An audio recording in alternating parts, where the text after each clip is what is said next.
Welcome to Satya Siddhant Ved Swadhyay. Subscribe. तो देखते हैं गृहस्थ और अग्नि का विषय। स्त्री अगर चरित्रवान है, चरित्रवान की मूर्त है तो पुरुष अग्नि रूप है, अर्थात वह चरित्र को अर्जन कर रहा है। चरित्र के बल पर वह स्त्री को प्राप्त कर सकता है पत्नी के रूप में। तो स्त्री तो पहले चरित्रवान है, अर्थात कि उसको अपने धर्म से, भुजबल से, बाहुबल से उसको प्राप्त करे दिखावे में, अर्थात जो जिसका धर्म है उस धर्म को निभाते रहे। क्षत्रिय न्याय के, ब्राह्मण ज्ञान के मार्ग को और वैसे दान के मार्ग को आगे बढ़ाता जाए। संतान का अर्थ भी है कि किसी बात ऐसे है कि कोई क्षत्रिय राजा हो, उसकी पत्नी हो, कोई व्यापारी हो, उसकी पत्नी हो, दोनों दंपत्य जीवन में तो वो ब्राह्मण और ब्राह्मण ही कहला जाएगी, क्योंकि उनका व्यवहार सत्य का मानना चाहिए। जो उनका धर्म है उस धर्म में वो चलते रहे, उसमें कोई उनको दोष त्रुटि ना करे, उसमें कोई दोष ना हो, उसमें कोई असत्य ना करे, अहित ना करे, उस मार्ग में चलते हैं। क्योंकि कहावत भी आती है कि ब्राह्मण जो होते थे पहले, वह राजा से ज़्यादा की इच्छा नहीं करते थे, राजा उनको दे देते थे कि, परंतु वे कहते थे कि अभी मुझे नहीं चाहिए।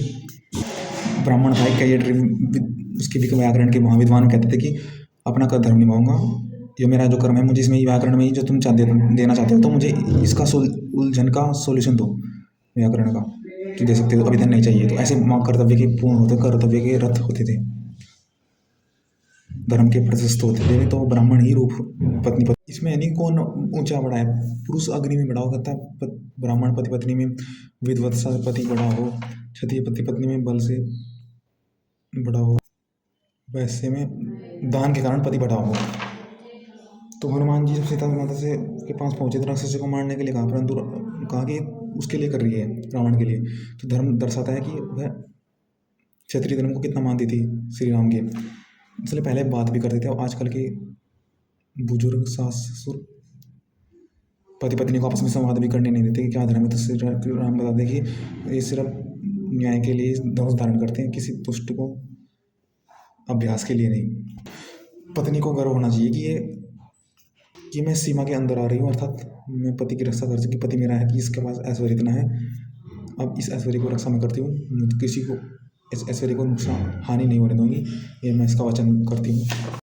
तो प्रारंभ करते तो यज्ञ को एक तरह से स्त्री पुरुष का जोड़ा कहा गया है कि यज्ञवेदी, कि ये ऐसा संगठन है जिसमें पर हवन करते वह स्त्री, और जो हवन करता है पुरुष वह भी अग्नि।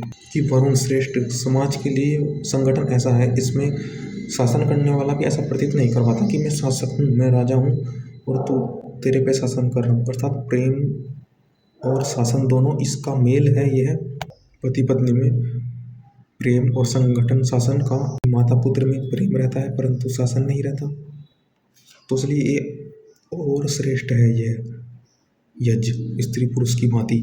तो शतपथ ब्राह्मण में आता है प्रकरण जो ठीक अग्नि चयन करता है। वस्तुतः यह नाटक कहा गया है कि उसकी संतान भी वैसी ही उत्तम होती है।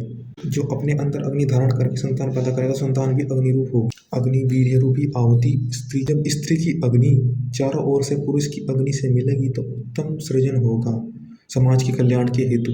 उत्तम यज्ञ करके संतान उत्पन्न किया, मानो उसने वाजपेयी यज्ञ कर लिया का फल उसको प्राप्त हुआ। कि ये कार्य बिना जोड़े के नहीं हो सकता। द्वंद्व वीर्यम, दोनों दो जोड़े में बल है, अन्य बल नहीं है। संतान होगी तो ये श्रृंगार रस श्रेष्ठ होगा, वरना यह विष हो जाएगा। पुरुष को ब्राह्मण ही बनना है स्त्री की भांति, और स्त्री को पुरुष की भांति ब्राह्मणमय हो जाना है, पुरुषमय हो जाना है। उसका